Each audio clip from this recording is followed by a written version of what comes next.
Okay. Well, thank you very much for coming. Before I start, I'd like to know a little bit more about you. And so I wonder if we could do a little bit of a sort of an introduction session. Could you do this? Could you talk to the person who's next to you? And if you're on your own, move over and find someone to be next to you. And then find out a few things about them, and in particular, why they decided to come to this seminar.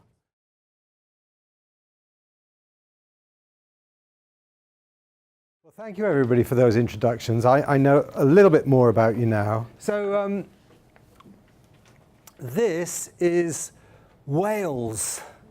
It's a small country next to England, and this is where I grew up. I grew up on a little island, and these are the mountains, and this is the sea, and it's really beautiful. And if you get a chance, you must go there. I think it's paradise. The really nice thing is, at the time that I went to university, the government paid for children to go to university. So nearly all of my education has been paid for by the public. And so I'm really lucky, aren't I? I'm really, really lucky. So given that nearly all of my education has been paid for by the public, I've got a responsibility to the public. That's the way I see it. And so what is my responsibility? Now, I became a doctor and then I became a researcher. I believe my obligation to the public is to tell the truth. I think that's the most important thing that the public would expect from researchers. You see, researchers are really lucky. Now, there's a book I read when I was a kid. America had invaded Vietnam, and when I was a child, I used to watch the TV, and there was all these bombs falling on Vietnam all the time, and I used to wonder what the heck's going on? You know, why is this happening? And it was very difficult to tell from watching the news or reading the papers. According to the news, somehow Vietnam was invading America. I couldn't figure it out, but it seemed to be that it looked like American bombers were dropping bombs on Vietnam, and I thought, well, what's going on here? And it was very difficult to find out. And then I read a book by Noam Chomsky, and I really liked it. I read things by Noam Chomsky, and he seemed to tell the story very clearly. And I got interested in the sorts of things that he wrote, and he wrote something that really made sense to me. He said, the responsibility of intellectuals is anybody, I think, who's had a good education. The responsibility of people who've had a good education is to tell the truth and to expose lies. Yeah? So you have had a good education. It doesn't matter if the public paid for it or not. In a way, the public always pays somehow. But you've had a good education, and so your responsibility too is to tell the truth and expose lies, I believe. It's our main job. And if you know that, it becomes very easy when you describe yourself. You know, what do you do? I'm a whatever you are, and my job is to tell the truth and expose lies. And that sums up, I think, the main responsibility of a researcher.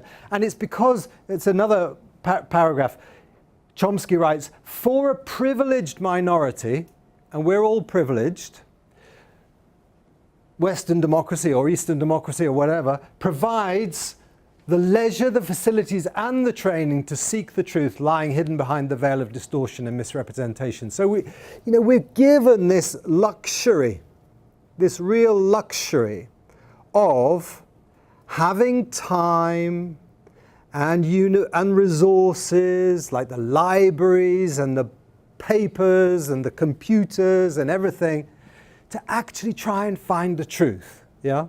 So we've got a very, so I think that it's the reason research integrity matters. It's part of our job description. You know, it's the most important part of our job description. And it's a funny thing, really, because it's so important, but nobody ever teaches you about it. I don't know if you've noticed that. There are certain things that people can't talk about. It used to be sex, but now people can talk about sex. They find death difficult to talk about. But in universities, we can talk about sex and death, but we can't talk about research integrity. Research integrity seems to be the thing that nobody can talk about. So I work in a London School of Hygiene and Tropical Medicine.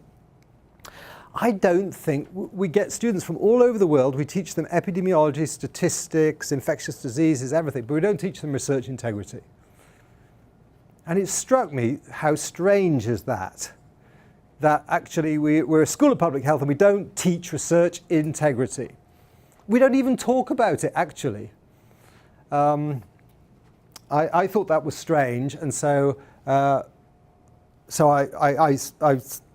putting this sort of course together was something that interested me, although it is getting noticed as an issue by the public. The public thinks research integrity is very important. People in universities don't think so because they don't seem to talk about it at all. But the public thinks it's important, and we've got in the UK, we've got a sort of government inquiry into research integrity in the UK, and I think that's a really good thing. Now, I was trying to find out about what research integrity means, how you say that in Japanese, and it's kosei. Kenkyu kosei. Why are you laughing? My Japanese is so bad. Kenkyu kosei.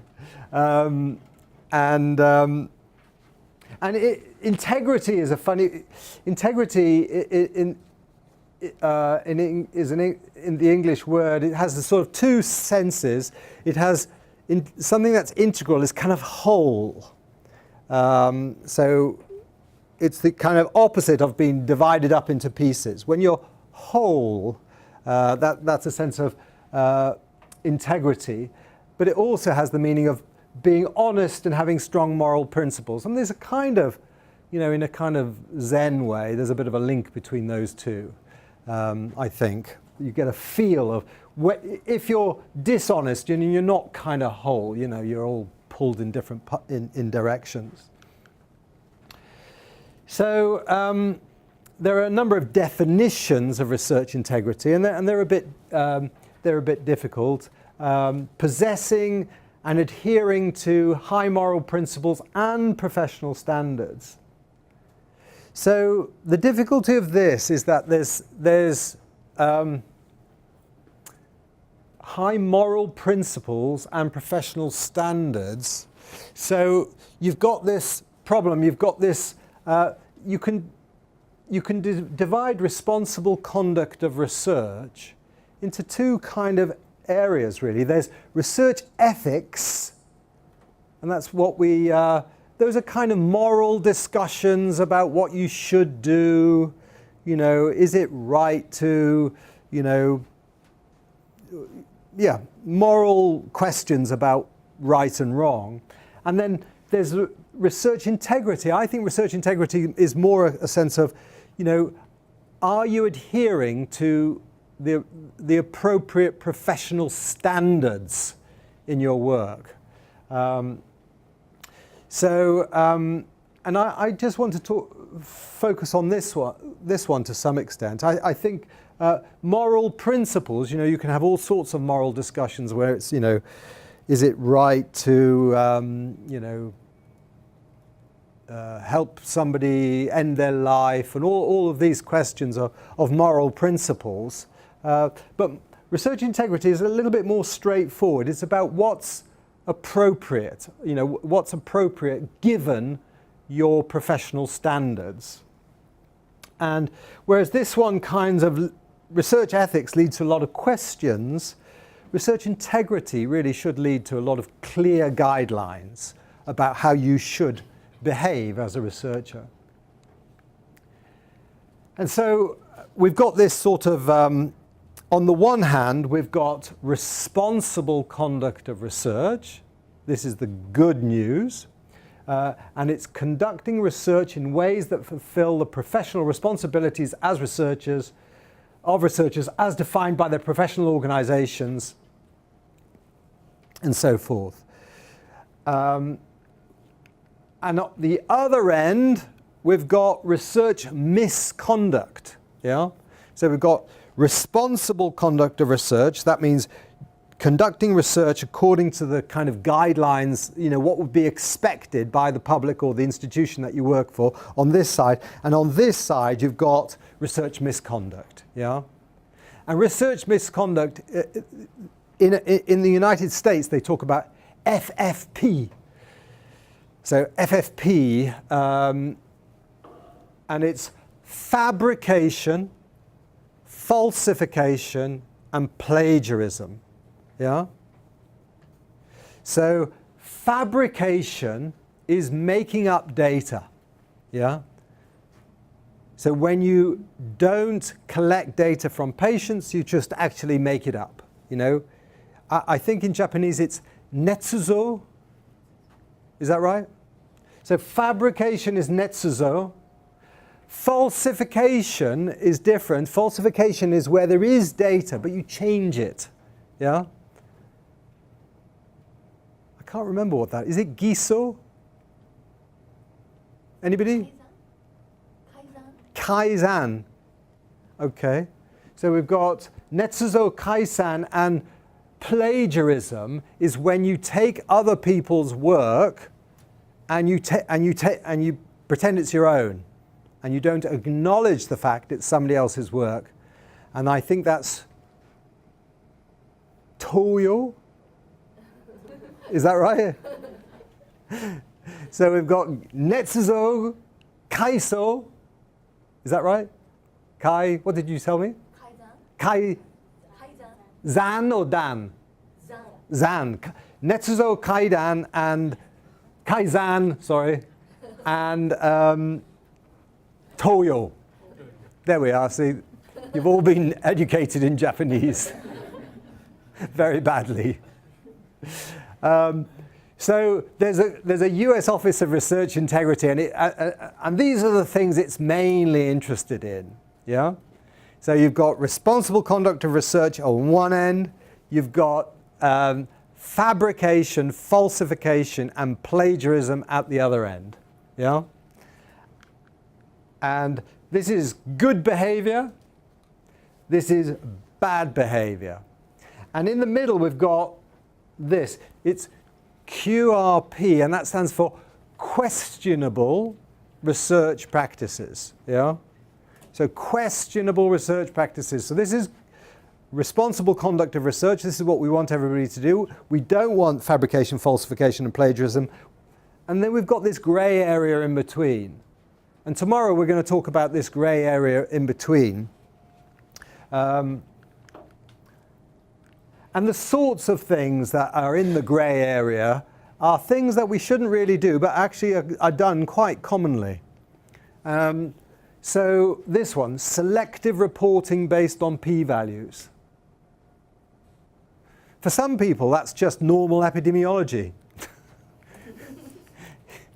That's just routine epidemiology. Let's look at a lot of associations. Wow, that's interesting. Let's publish that one. Yeah? So that one is so common, I think you'd have to say it's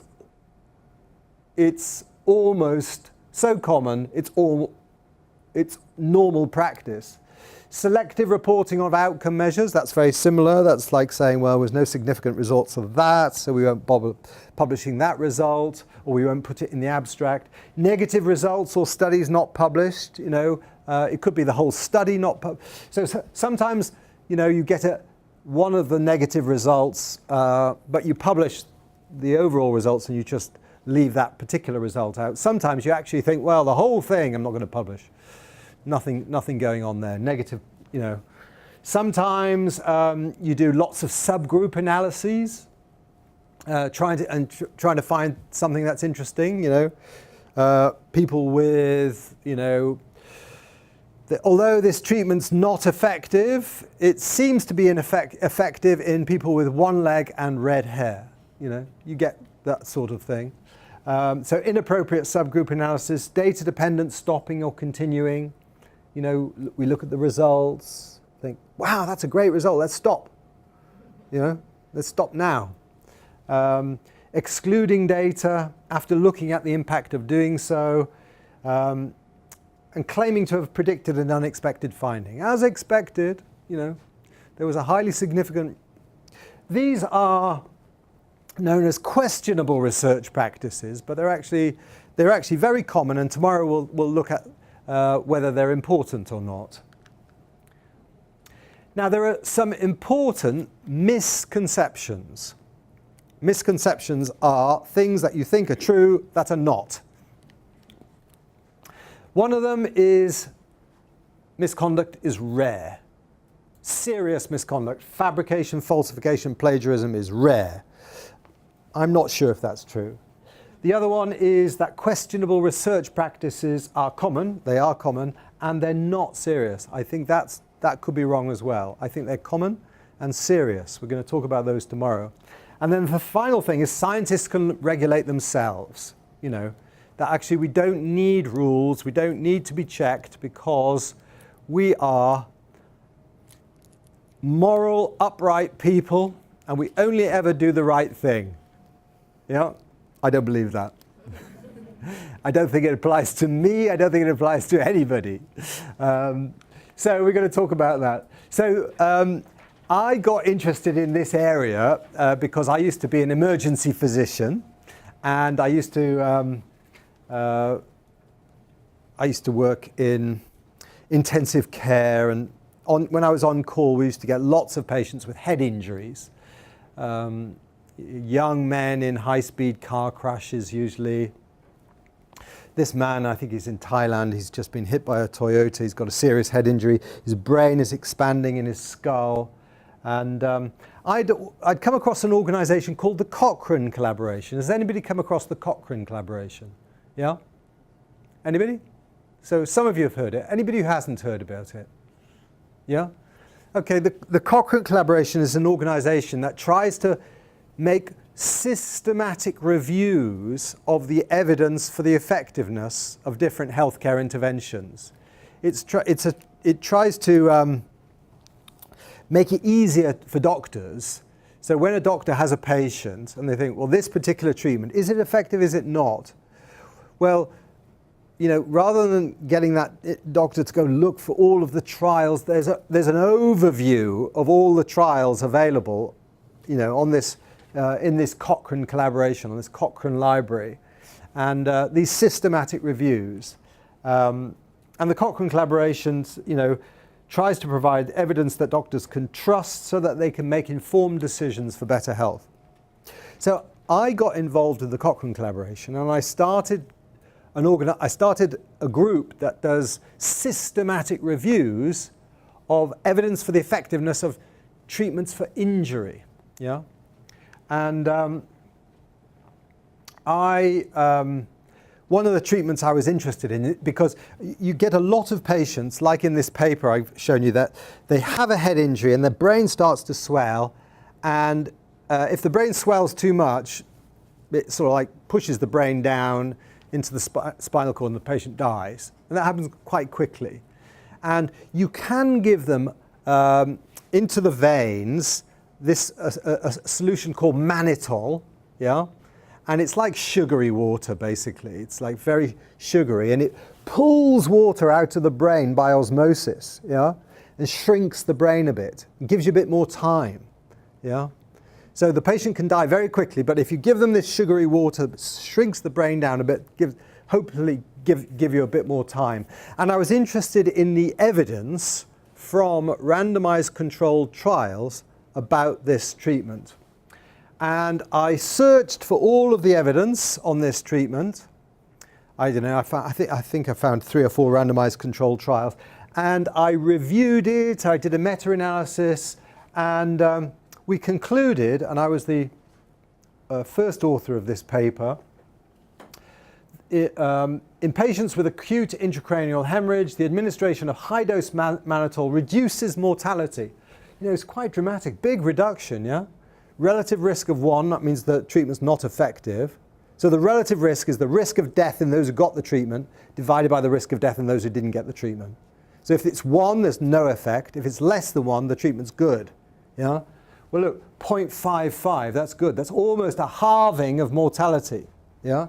0.55, and, you know, the p-value is very small. You know, it's a highly statistically significant result. So this seems to be a very good treatment, yeah? I thought so, and I published it in this Cochrane library. And then I was at a,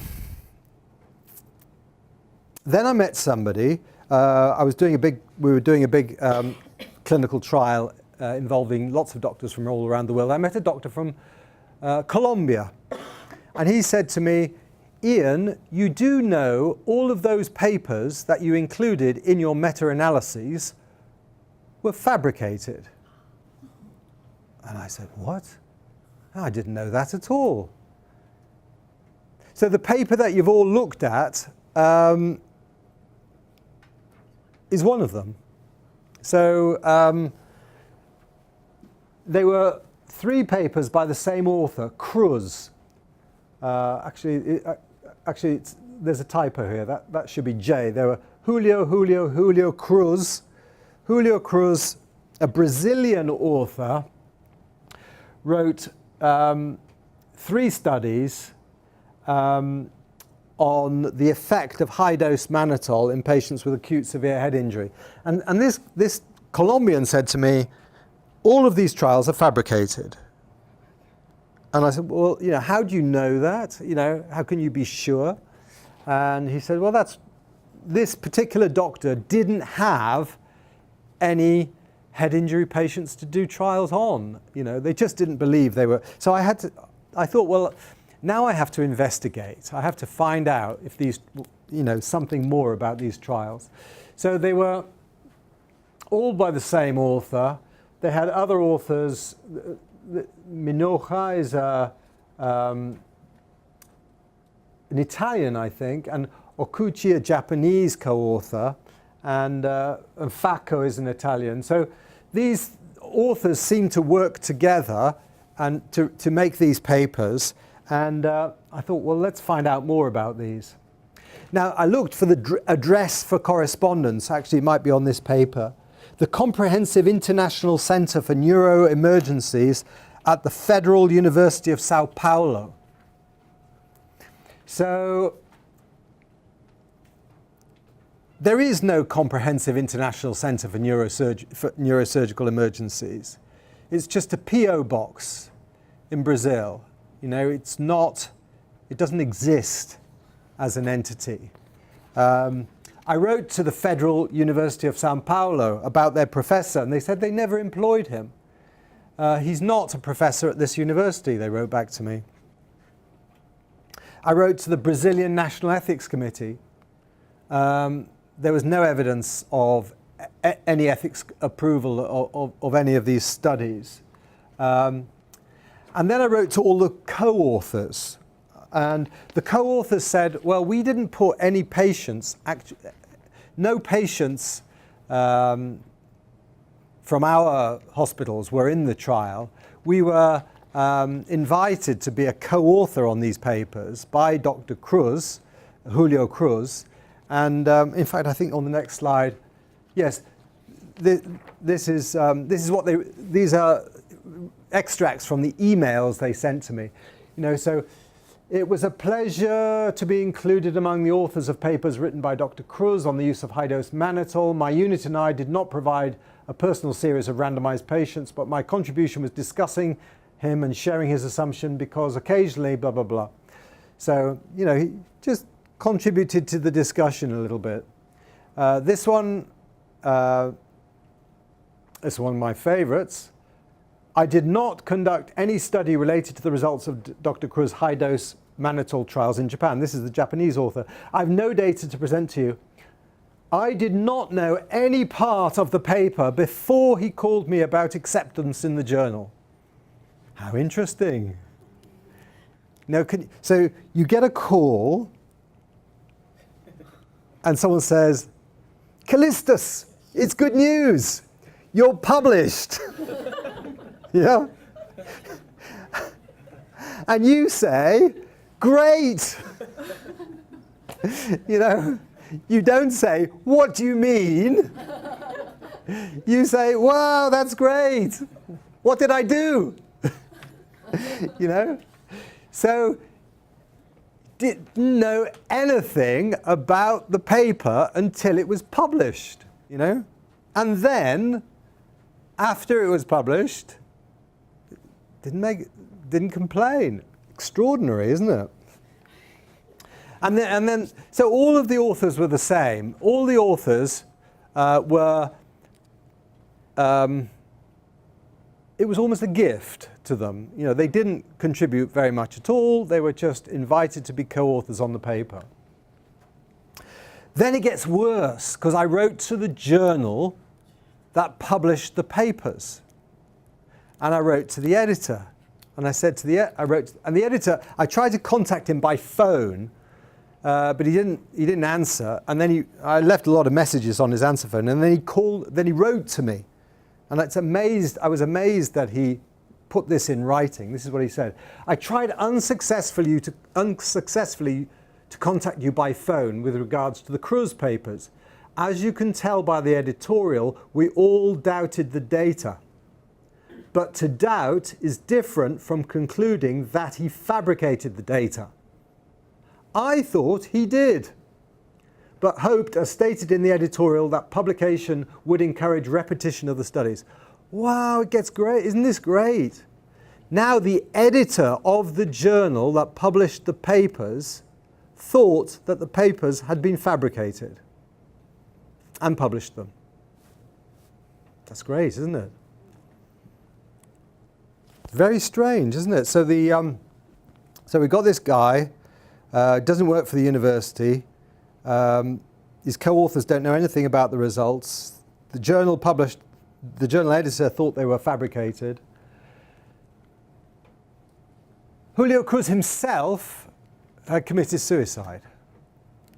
So he was obviously a very sad, lost man, wasn't he?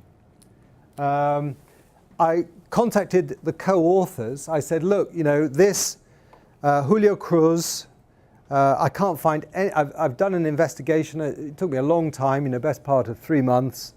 I can't find any evidence that these studies ever took place. You haven't got any evidence that they ever took place. Will you retract the papers? Will you actually take them out of the medical literature because they're not true, you know? And they wouldn't. They refuse to. They remain available on PubMed, and there's no evidence that they ever took place. So if you go onto PubMed now, you'll find these papers. They're just there in the medical literature.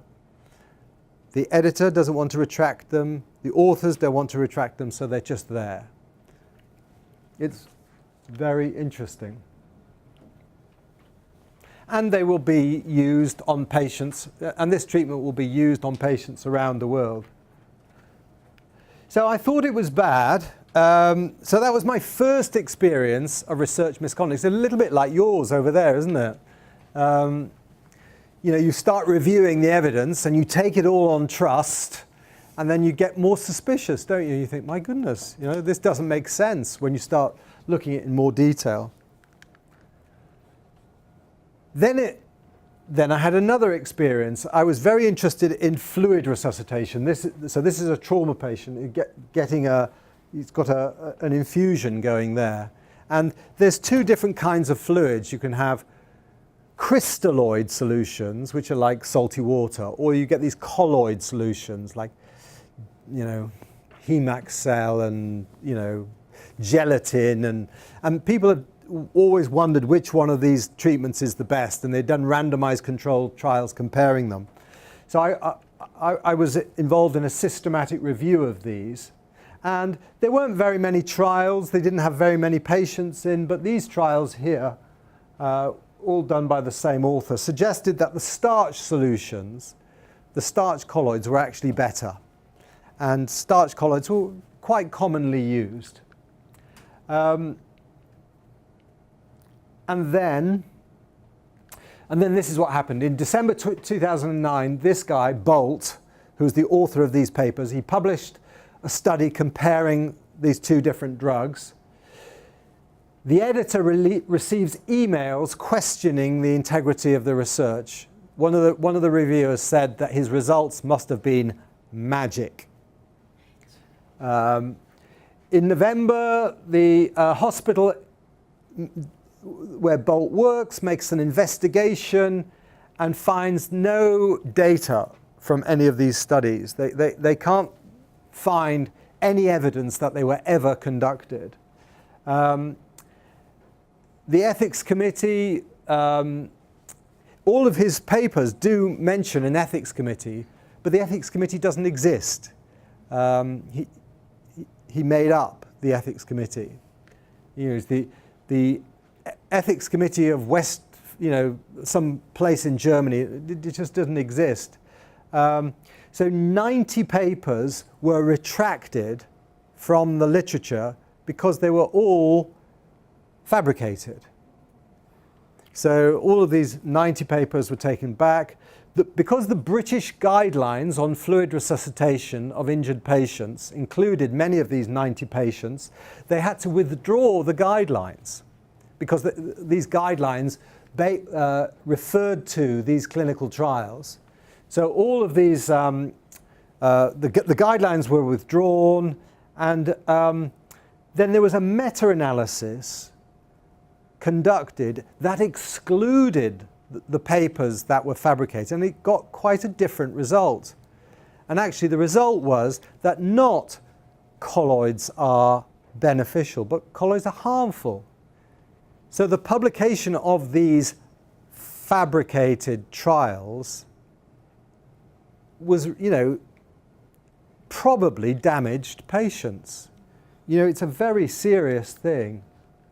So when you look at, the relative risk for death, when you take out the Bolt trials, there was a non-significant increase in the risk of, a significant increase in the risk of death, and a significant increase in the risk of renal failure.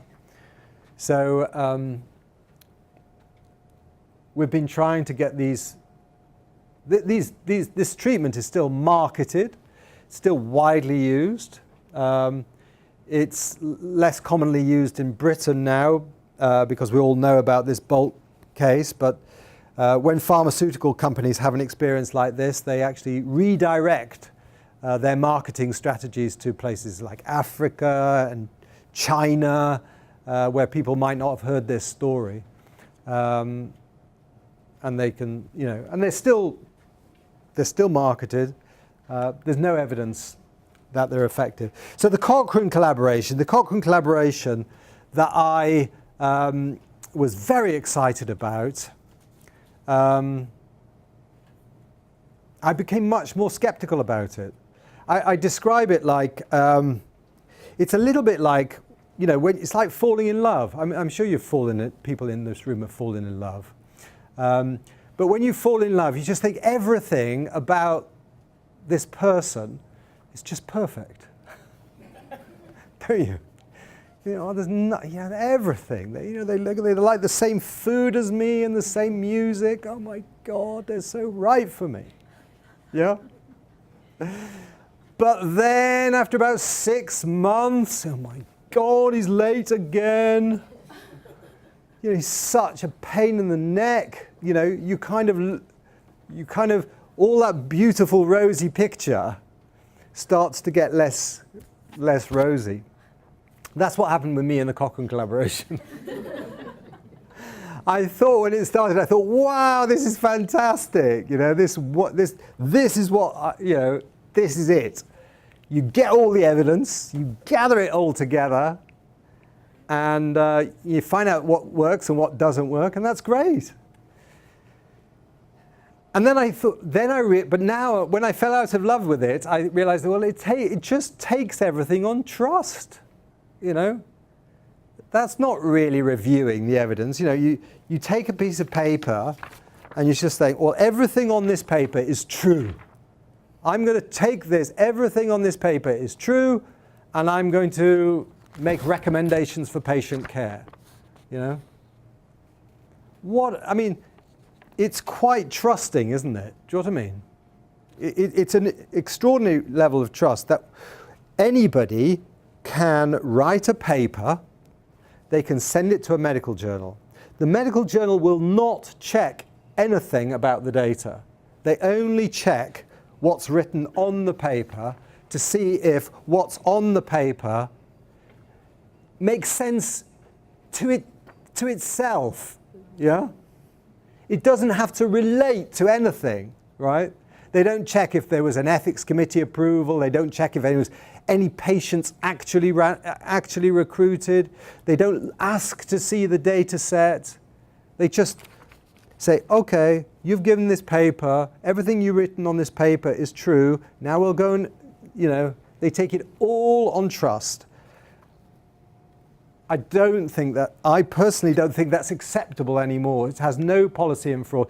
And so really it ignored fraud. Lately, in the last month or two, after a lot of, some colleagues and I have been trying to persuade the Cochrane Collaboration to make a policy on fraud. They're developing a policy on fraud. And then I had another experience. I do a lot of work on hemorrhage, postpartum hemorrhage in particular. And I had, some time ago, I'm not sure when this was, 2008, I made a systematic review of randomized controlled trials of treatment for drugs, of this drug, tranexamic acid, tranexamsan, I think you call it here, for the prevention of postpartum hemorrhage. And we concluded that, I think so, tranexamic acid reduces blood loss in postpartum hemorrhage. Then I got, now having fallen out of love with systematic reviews, I'm much more skeptical. And we looked at these trials again. And then we did this with a colleague of mine called Catherine Kerr. And Catherine Kerr looks very good at finding details, noticing important details. And she noticed that in the first study by Guy, a Chinese author, I think, in 2000, there was a sort of typo. You can get prospective randomized controlled clinical trials, but you can't get prospective randomized case-controlled clinical trial. There isn't such a thing as a case-controlled clinical trial. It's an error, yeah? There are randomized trials and case-controlled studies, but they're different. You can't get randomized case-controlled trials, yeah? So there was a typo in this paper. But the thing that Catherine noticed is that the typo was also found in all of these other papers. Right? Wow, it's interesting. They all made the same mistake. A bit suspicious. So what we did is we got all of these papers and we put them on the floor of the office. And we looked at them. And they all had the same text. They were from different authors in different countries at different times, but most of the words in the paper were exactly the same. Yeah? And so delivery by cesarean section can cause delivery by all the same.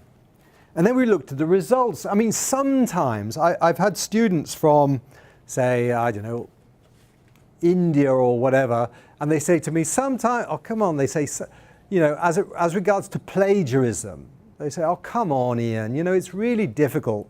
If English isn't your first language, well, India is not a good example, but say you come from a country where English isn't your first language, and they'll say, look, you know, it's all right for you, who English is your first language, you know, to make up very nice sentences that sound beautiful. But for us, it's much more difficult. So if we find a nice, beautiful sentence, we use it, you know. I mean, there's some, you know, you can have a little bit of sympathy for that. Maybe if you acknowledged that it was taken from there, you know. But, I mean, this was almost going a little bit further. It was a very nice paper, so we took it all. But more suspicious is the fact that they seem to have taken the results as well, because these are the ones that we didn't suspect plagiarism. This is Toyo, and this is the Toyo papers, the plagiarism suspected, and they said very similar results, yeah? Almost 0.79, 0.79, 0.79, you know, almost identical results.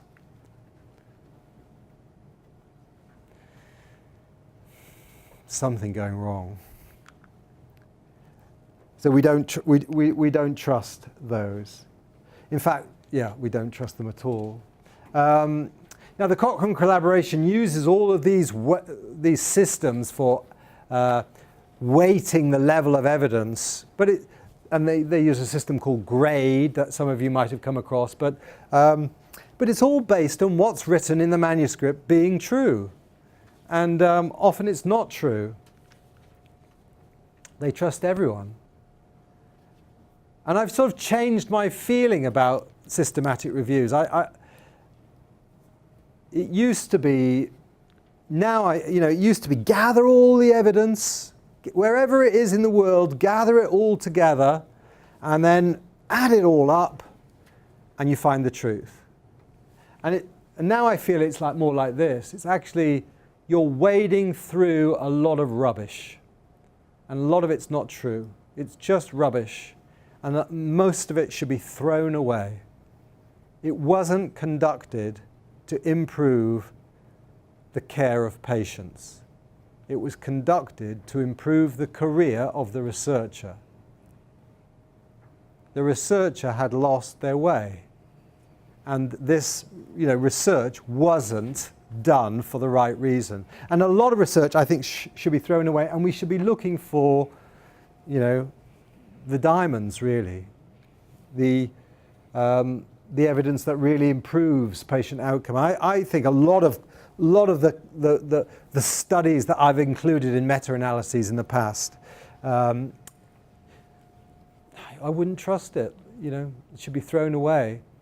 And actually, you get almost closer to the truth by throwing it away, because you either are left with studies that are valid, or you're left with the conclusion that we just don't know, and that's a better answer. Saying, I've no idea whether mannitol is effective as a treatment for head injury is closer to the truth than believing it improves outcome when it doesn't. So, how common is falsification, fabrication, and plagiarism? I see when you're looking to see what's coming next all the time. So, if you had to estimate how common do you think fabrication, falsification, and plagiarism is in my university, London School of Hygiene and Tropical Medicine? How common is it? Give me a percentage. What would you say? Anybody? More than you think. More than you think. Would you like to put a number on that? So difficult. So difficult? Anybody want to make a guess? 1%. 1%? Yeah? 5%? Anybody else? 10%. 10%. Wow, it's like an auction. Any advance on 10%? We've got 10% here. We got 20% at the back. Sold to the man at the back. No, we got 1, 5, 10. Fabrication, falsification, and plagiarism. Well, the true answer is we don't really know. We don't know how common. I asked we've got a very small research integrity office at the London School of Hygiene. I asked them what the prevalence of research misconduct is, and they couldn't tell me because they say we haven't found any. But there have been surveys, and there have been lots of surveys, and I think this study is by Danielle Fanelli, is a systematic review of studies of the prevalence of plagiarism, of the prevalence of misconduct. And what they do is they investigate it in two ways. They say, it's like a confidential study. And they say they assure the respondent that the results will be confidential. And then they ask them some questions. Have you ever engaged in research misconduct? Hands up who's engaged in research misconduct here. See, it's a hard thing to own up to, isn't it? It's nobody really wants to, but in some surveys, if it's done very well, I remember I was interviewed on in relation to the AIDS epidemic and things like this. I was randomly digitally dialed when I was living in New Zealand. I was random digit dialing for a telephone survey of sexual behavior. And I had all my family all around me, and I was on the phone, and they were asking me, all these questions about my sexual practices, and I was a bit surprised, but they were very clever because I didn't have to say anything. They just said, which one of these best describes, you mainly have sex with women, you mainly have sex with men, you have sex with both, you have sex with, also, and you just have to say 1, 2, 3, you just have to give a number. So it's very good. I was very impressed with this. But they used a similar kind of approach, in this sort of study where you don't have to get anybody to say something, you just have to get them to, and you assure them it's all going to be confidential. So there are two main questions. Have you committed research misconduct? Or are you aware of anybody else that's committed research misconduct? So the evidence from this meta-analysis is that when they ask researchers, have you committed research misconduct, about 2% admit to have conducted fabrication, falsification, or plagiarism. Now, about 2%. Now, do you think 2% is an overestimate or an underestimate? It's an underestimate, isn't it? So I'm like you, IesearchA. I think, well, 2%, come on, it's more likely to be 4%, maybe 5%. So I imagine that the prevalence of research misconduct is about 5%. And so even though my research integrity office can't tell me, I believe that 5% of the research in my university is fabricated, falsified, or plagiarized. Because why should it be any different?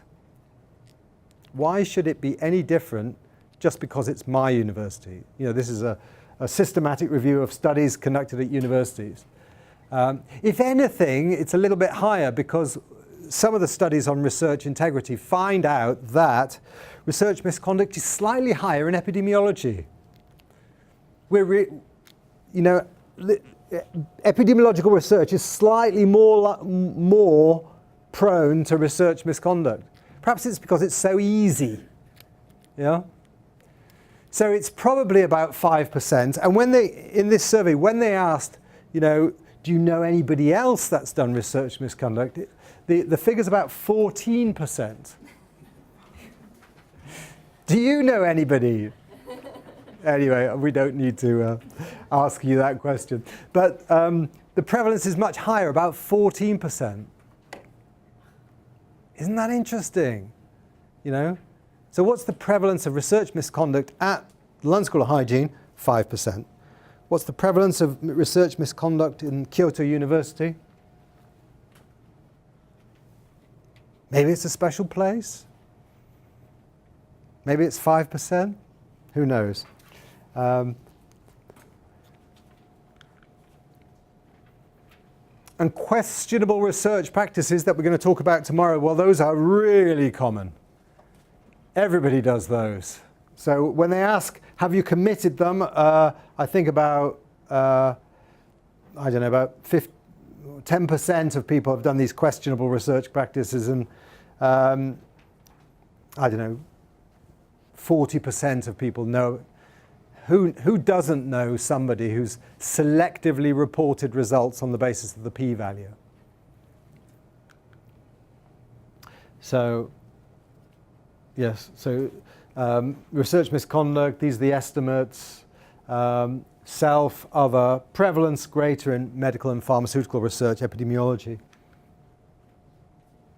So in my university, we have, London School of Hygiene has got all of these other universities around it. All of them have had research misconduct scandals. So I don't know if you remember the famous one about autism and MMR. That was, you know, in the University College London. And then there's, you know, all the universities around ours have. But in my university, there have been no allegations of research misconduct. They don't look for it, they don't find it. Do you think they would want to find it? They don't want to find it, do they? That's why they don't look for it. And that's why it's the, you know, research misconduct is like talking about sex or death for a university, right? It's the thing that you can't talk about. So we don't talk about it, we don't teach it. It's a quiet little secret that we've got. Yeah? That's not right, I don't think.